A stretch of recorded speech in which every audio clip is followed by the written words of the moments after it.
Hello. Now, last time that I covered RPF, I showed it off on the Shimakaze, how you can use RPF to sneak through into locations and attack from angles that you're not expected to attack. Now, on the Shima, you can obviously do the same thing, but in this commentary, I'm mostly going to be focusing on some other RPF uses that are specific, especially for the Shimakaze. Now, this is a short clip from my stream. Those who watch my stream, this is really far back, like all the way from back when we still had Bastion.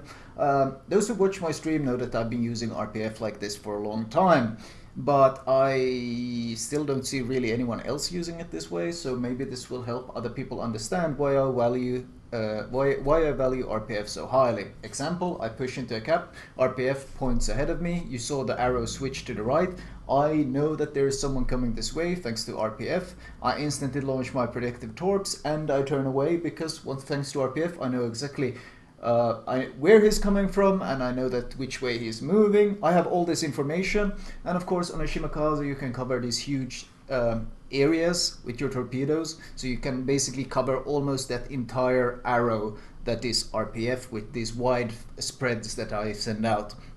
So the Ibuki that tried to attack and ambush, I had torps out long before he was even spotted, so by the time he actually pops out and is visible, my torps are already on the way and catch him completely off guard, and he gets completely destroyed. And that was I would call it a blind prediction, but because of RPF, it's not really blind, is it? It's like kind of having, if I'm a blind man, it's kind of like having my lead dog bark in the direction I should attack. And that's kind of how you can use RPF on the Shima. That was just a stream example, but let's move on to some much more recent examples of how I have been using this perk and how good it is. Now, you might think that the one stream example I used is like something very rare or something completely uncommon, but it's actually something I use RPF for constantly, because it's really the only ship you can use it on. First because, well, on the gearing you don't really have enough torps, and the torps have such a massive cooldown, plus of course you have your guns as a backup, that you don't really want to just throw away your torps on the Shimakaze. And the other DDs, none of them really have enough torpedoes to really flood the area in the way you can do with the Shimakaze, because ultimately RPF, or radio location, it used to be called radio positioning finder, hence why I'm calling it RPF. Ultimately though, RPF it's a very wide area it points at, a very wide area, which makes this tactic that I use not very suitable for the other DDs, but I really enjoy the Shimakaze and I've been playing it a lot, and this type of preemptive first strike is something I've been utilizing a lot, and it can be surprisingly successful, and it's extremely strong. It's very potent because first of all, it catches enemies completely by surprise. I mean, my primary target is DDs, because of course the DDs are the ones that you most expect. You see where my RPF is pointing? I assume the enemy has Shimakazes, Yugomos and such, so I assume there is a DD in this area, possibly sailing towards sea, possibly being quite close. There is a chance I might hit some of those ships behind, but ultimately the ships in the background aren't really my target. My target is the DD in the front. And I think that Shima just opened up fire, so he got briefly spotted, but he's heading towards where my torps were. He realizes, I guess, he's spotted here, and he starts smoking up, and he doesn't expect, I mean, if you smoke up, sure, you expect torps in maybe, let's say, 20 seconds, or how long it takes for them, 20-30 seconds for the torpedoes to get there. But thanks to RPF, I sent those torps out long before he was even spotted, so he barely has time to smoke up and slow down and smoke up, and my torps have already arrived and completely caught him off guard. And this was, of course, a case where we actually got vision of our target before we killed him, but this isn't always necessary. Let's take another example. The map in question, Islands of Ice. So, of course, it's very common for the caps on this map are huge, so it's very common to both DDs to sit at both ends and contest it at the same time. No one really wants to push up and spot, because spotting is quite dangerous, and that's perfectly understandable. But RPF, once again, on the Shimakaze, is exceptionally powerful in these situations. This value that it gives cannot be understated. And of course, what I'm showing now is just one of the values. If you wanna see an example of how you can push in from completely unexpected angles, basically you can watch my gearing commentary. In that vid, my latest gearing RPF commentary. In that vid, I use RPF to push through an angle you normally wouldn't do. And pushing up the way I did in that vid would have been reckless, extremely dangerous. But because I have RPF, there was no danger. So there was nothing reckless about it. It was a calculated, simple choice. And that's really the difference between running RPF and not running RPF. Very, very dangerous situations aren't as random and as dangerous anymore because you know what's going on. Anyway, unadvised, push into the cap. I know it's being contested. I know exactly where it's being contested from. So I push fairly close. I want to keep an eye out on my own concealment. I of course don't want to get spotted yet. Once again, we are using the first strike capability of the Shimakaze here. See, it's pointing to the right and it's switched to the left. That tells me that the DD in there is moving from the right to the left, most likely. Or he is somewhere just between where the arrow switches left and right. So I know exactly where to send my torpedoes. Now you can moving like this from left to the right, so to say, to get your RPF to switch target is a good way of getting an idea of where the DD is and where he is moving. Once again, he's exactly where I predicted, thanks to RPF. RPF told me he was moving from the right to the left. RPF told me exactly where I should torpedo. And this Ogneboy is completely caught off guard by the suddenly arriving torps. I even open up fire on him at the same time. And once again, thanks to RPF, I get a very easy first blood. Now, those examples were from Domination battles, where you already have a fairly good idea of where the DD might be, or like general direction and so forth. But this kind of first strike capacity or first strike ability isn't in any ways limited just to Domination battles. I use it regularly in standard battles as well. You just have to learn to read RPF.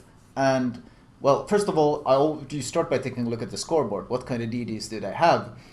In this game, for example, looking at the scoreboard, I know the enemy has Yugomos and they have Yugomos and what was it, gearing and something else.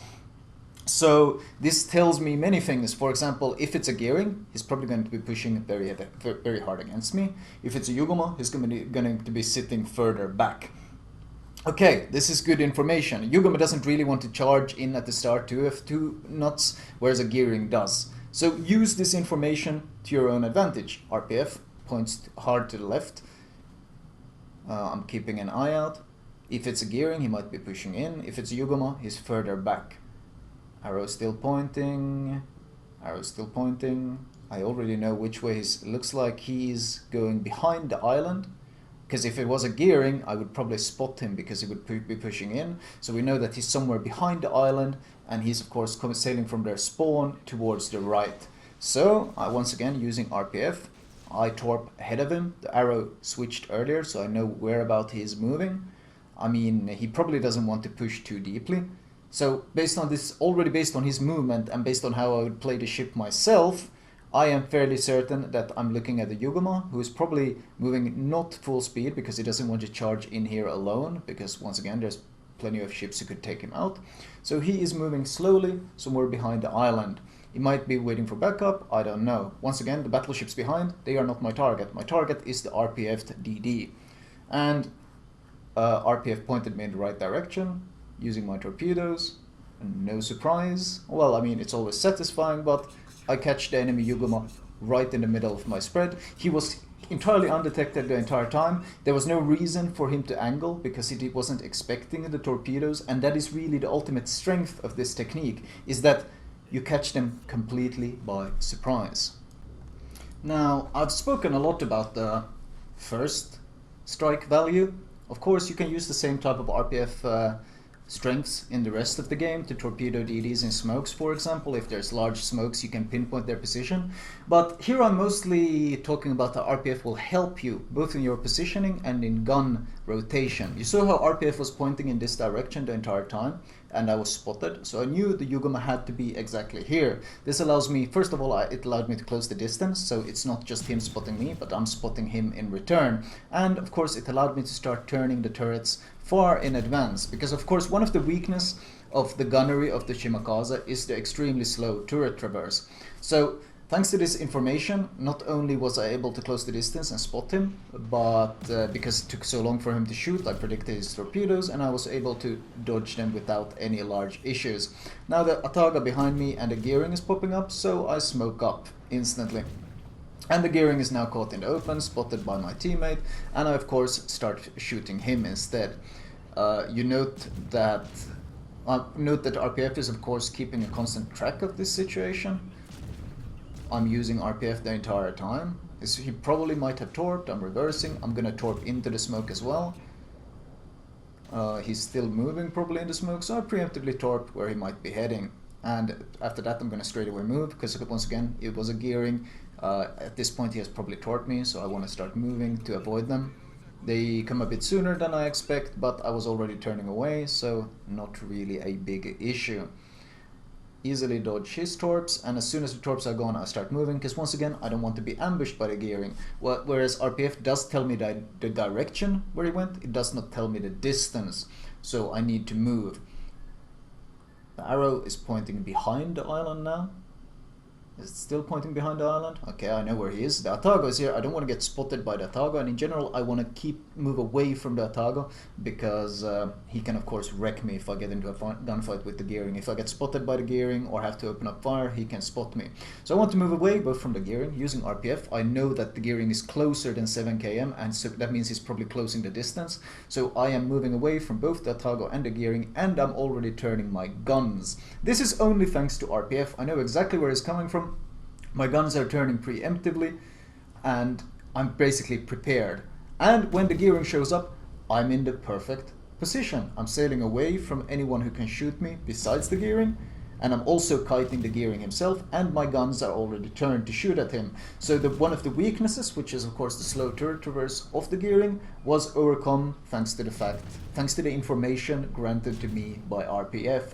So this gearing that was hoping to ambush this other Shimakaze is instead being crossfired by both of us. And the Shima even goes behind into my smoke. That's why he shot at me briefly. Now, sadly, my Shimakaze for some reason decides to go for a YOLO torpedo strike instead of just gunning him down with me, which is of course a bit pointless, but that was useful information. Thanks to RPF, I was able to accomplish this. Once again, RPF points that the Yugamo is back, preemptive torps, the usual business, and I start moving away from the Ataga coming my way and closing the distance with the Yugamo, who I want to fight. This is this kind of constant value that you can get out of RPF. You just have to learn to use it. It is a fantastic, absolutely fantastic ability.